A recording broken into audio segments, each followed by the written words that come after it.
नमस्कार, न्यूजन competition cracker channel में आपका स्वागत है। देखते हैं आज की महत्वपूर्ण खबरें। बांग्लादेश में हुई बगावत। केदारनाथ यात्रा मार्ग से सभी यात्री सुरक्षित निकाले। उत्तराखंड एआई का सेंटर ऑफ एक्सीलेंस बनने का धामी। कैबिनेट बैठक 13 अगस्त को। मुंबई शेयर बाजार में निवेशकों के 15 लाख करोड़ डूबे। नई दिल्ली मौत का कुआं बन रहे हैं कोचिंग सेंटर। Supreme court. अतिथि शिक्षकों की नई भर्ती हुई शुरू।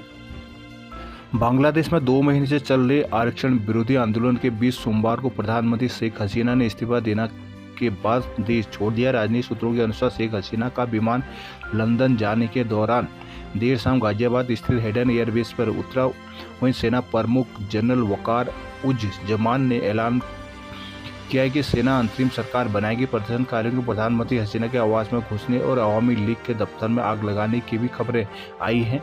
सरकार विरोधी प्रदर्शन में सोमवार तक 106 से अधिक लोगों की मौत हो चुकी है। शेख हसीना को विवादित आरक्षण व्यवस्था को लेकर उनकी सरकार के खिलाफ हुई प्रदर्शनों के बाद पीएम पद छोड़ने के लिए विवश होना पड़ा। वर्ष 1971 में बांग्लादेश के मुक्ति संग्राम में भाग लेने वाले लोगों के रिश्तेदारों को सरकारी नौकरियों में 30% की आरक्षण देने का प्रावधान इस आरक्षण नीति में की गई थी। सेना प्रमुख ने टेलीविजन पर दिए गए संबोधन में कहा कि मैं देश की जिम्मेदारी ले रहा हूं, कृपया सहयोग करें। उन्होंने नेताओं से भी मुलाकात कर बताया कि सेना कानून व्यवस्था की जिम्मेदारी संभालेगी। जनरल ने कहा कि उन्होंने सेना और पुलिस दोनों से गोली न चलाने को कहा है। सेना प्रमुख के संबोधन के बाद हजारों प्रदर्शनकारी सड़कों पर उतर आए और शेख हसीना के देश छोड़ने का जश्न मनाया।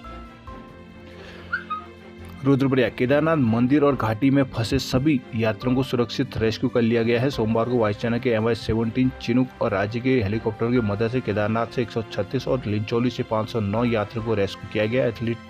एयरलिफ्ट और पैदल मिलाकर कुल 1401 यात्री सोमवार को रेस्क्यू किए गए थे। आपदा प्रबंधन पुनर्वास सचिव विनोद कुमार सुमन ने दावा किया कि केदारनाथ क्षेत्र में सभी यात्रियों को सुरक्षित निकाल लिया गया। सोमवार को मौसम साफ हुआ तो गौचर हवाई पट्टी से चिनूक हेलीकॉप्टर ने 2 बार केदारनाथ के उड़ान भरी और 65 यात्रियों को रेस्क्यू किया। MH17 ने 61 यात्रियों को केदारनाथ से सुरक्षित निकाला।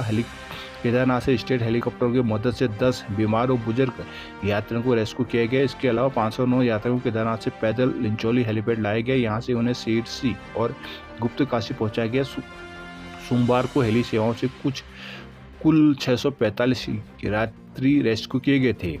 वहीं पैदल गौरीकुंड से सोनप्रयाग 584 और केदारनाथ से चमोली 84 172 यात्रियों को रेस्क्यू किया गया। गौरीकुंड भीमबली लिंचोली में अब कोई यात्री शेष नहीं है। देहरादून 24 सालों में 24 गुना बढ़ गया उत्तराखंड की अर्थव्यवस्था। परिवहन कर्मियों का आज से पूर्णकालिक बहिष्कार का ऐलान। अतिथि शिक्षक 7 को करेंगे सचिवालय कूच। विकास के राह पर मजबूती के साथ आगे बढ़ रहे उत्तराखंड की अर्थव्यवस्था आकार पिछले 24 साल में 24 गुना तक बढ़ गया है। प्रति व्यक्ति आय भी इस अवधि में 17 गुना तक बढ़ी है। केंद्रीय सांख्यिकी मंत्रालय द्वारा सोमवार को हरिद्वार रोड स्थित एक होटल में आयोजित कार्यशाला में उत्तराखंड के विकास की तस्वीर सामने आई। कार्यशाला में 8 राज्यों के सांख्यिकी सेवा के अधिकारियों ने शिरकत की थी। अपर सचिव नियोजन विनय कुमार जोगदंडे ने आंकड़ों को जुटाने और उनकी समीक्षा को प्रक्रिया पर विस्तार से बात रखी। कहा कि उत्तराखंड राज्य गठन के समय आर्थिक व्यवस्था का आकार 14,501 करोड़ रुपए का था। आज वर्ष 2023-24 में यह 3.46 लाख करोड़ तक पहुंच गया है, करीब 24 गुना अधिक। उसी प्रकार राज्य गठन के वक्त राज्य की प्रति व्यक्ति आय 15,285 रुपये थी। वर्ष 2023-24 में यह 17 गुना बढ़कर 2.6 लाख रुपये हो चुकी है।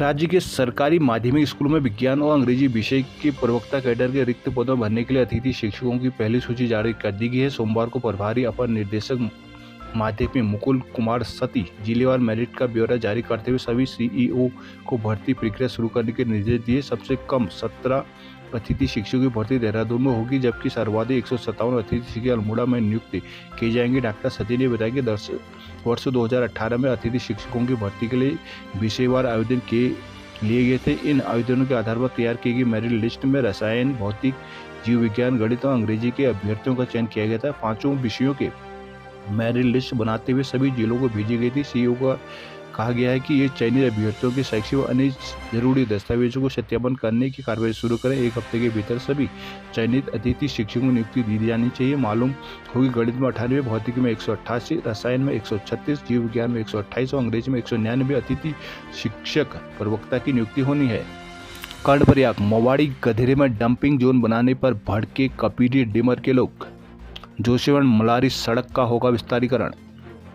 कर्णप्रयाग नैनीसैण मोटर मार्ग के मोवाड़ी गधेरे पर नगर पालिका की ओर से प्रस्तावित कूड़ा डंपिंग केंद्र का कपीरी पट्टी व डीमर के लोगों ने सोमवार को जन सुनवाई कार्यक्रम के दौरान विरोध किया। लोगों ने कहा कि गधेरे में कूड़ा डंपिंग जोन बनाने से पिंडर नदी प्रदूषित होने के साथ ही नदी में रहने वाले जलीय जीवों और आसपास के प्राकृतिक वनस्पति व पारिस्थितिकी तंत्र पर एक बुरा प्रभाव पड़ेगा, इसलिए किसी भी हाल में इसे कूड़ा डंपिंग जोन नहीं बनने दिया जाएगा। डिमर गांव में प्रशासन और प्रदूषण नियंत्रण बोर्ड द्वारा डंपिंग जोन के संबंध में जन सुनवाई कार्यक्रम आयोजित किया गया था।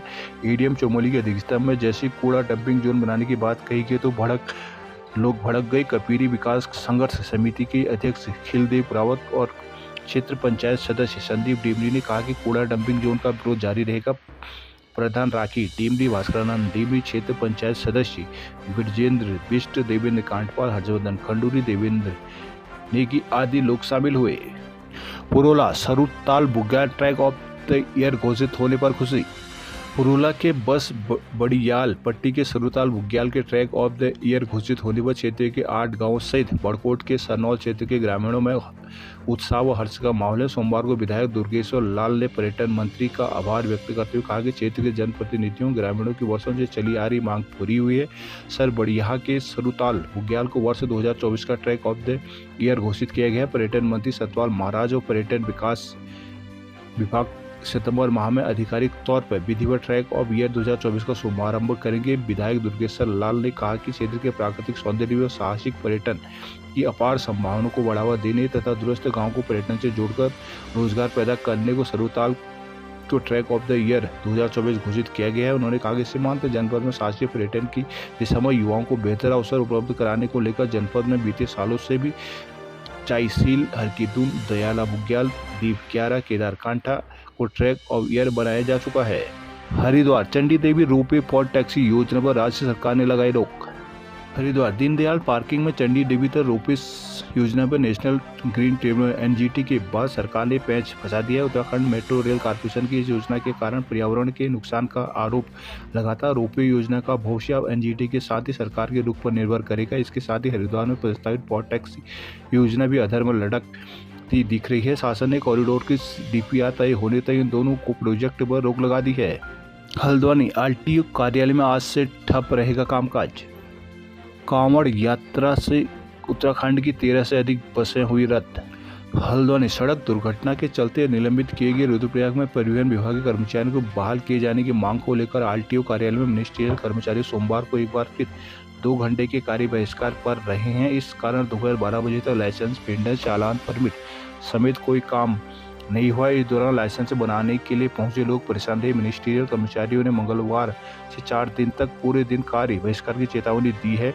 उत्तराखंड परिवहन मिनिस्ट्रियल कर्मचारी संघ हल्द्वानी के बैनर तले संभागीय परिवहन विभाग हल्द्वानी के मिनिस्ट्रियल कर्मी सोमवार 10 बजे से गेट पर धरने पर बैठा है। निलंबित कर्मचारियों को बहाल करने का आश्वासन देने के बावजूद कोई कार्रवाई न होने से नाराज कर्मचारियों ने सरकार के खिलाफ जमकर नारेबाजी की। हल्द्वानी के जिला अध्यक्ष नीरज चौहान ने कहा कि बीते 15 जून को रुद्रप्रयाग में हुई दुर्घटना में परिवहन विभाग के 4 कर्मचारियों को निलंबित किया गया था, जिसमें से 2 मिनिस्ट्रियल कर्मी भी शामिल है। इस कार्रवाई के खिलाफ बीते 27 जुलाई को कर्मचारियों ने 2 घंटे का कार्य बहिष्कार किया। तब शासन स्तर पर बातचीत के बाद निलंबित कर्मचारियों को बहाल किए जाने का आश्वासन दिया गया था, मगर 1 हफ्ते बाद भी कर्मचारी बहाल न होने पर दोबारा आंदोलन करने को मजबूर होना पड़ा। कहा कि पूरे प्रदेश में आंदोलन चल रहा है। अब मंगलवार से शुक्रवार तक 4 दिन पूरे दिन का कार्य बहिष्कार किया जाएगा। कर्मचारियों को कार्य बहिष्कार के कारण कार्यालय में काम कराने पहुंचे लोग परेशान रहे। उन्हें 2 घंटे तक काउंटर खुलने का इंतजार करना पड़ा। कार्यालय के अलग अलग काउंटर पर 35 से 40 लोग लाइन पर लगे। इन लोगों के काम दोपहर 12 बजे बाद शुरू हो पाए। रानीखेत नवोदय में भोजन और चिकित्सा पर उठे सवाल। रानीखेत केंद्र से संचालित जिले के 2 नवोदय विद्यालयों की व्यवस्था में तमाम सवाल उठने लगे हैं। विभाग के मुताबिक राजीव नवोदय में बच्चों को गुणवत्तापूर्ण भोजन नहीं मिलता, जबकि जवाहर नवोदय में चिकित्सा व्यवस्था अभिभावकों के भरोसे है। ऐसे में अब अभिभावकों केंद्र सरकार की ओर से संचालित विद्यालयों से मोह भंग होने लगा है। चिनौलिया के राजीव नवोदय विद्यालय में 250 बच्चे अध्ययनरत हैं। अभिभावकों की शिकायत है कि बच्चों को गुणवत्ता युक्त भोजन नहीं दिया जाता। सब्जियों की क्वालिटी काफ़ी खराब होती है। इससे कई बार बच्चों का भोजन करने का मन नहीं होता। कई बार बच्चों के खराब गुणवत्ता वाले भोजन की शिकायत अभिभावकों को की गई है। अभिभावकों ने भी इस पर नाराजगी जताते हुए विद्यालय प्रशासन से जवाब मांगा है, लेकिन हर बार व्यवस्था सुधारने की बात कहकर मामले को शांत कर लिया जाता है। अभिभावकों के मुताबिक भोजन मेन्यू के हिसाब से भी भोजन नहीं दिया जाता, जो नियमों के विरुद्ध है। इससे बच्चों का शारीरिक और मानसिक विकास नहीं हो पाता। इसके अलावा विद्यालय में बिजली गुल होने पर बच्चों को तमाम समस्याओं से गुजरना पड़ता है। समस्या के समाधान के लिए प्रशासन और सरकार की ओर से कोई ठोस उपाय नहीं किए गए, जिससे परेशान अभिभावकों को बच्चों की टीसी कटवाने के लिए मजबूर होना पड़ रहा है। रानीखेत विधायक और बीडीसी सदस्य के समर्थक भिड़े।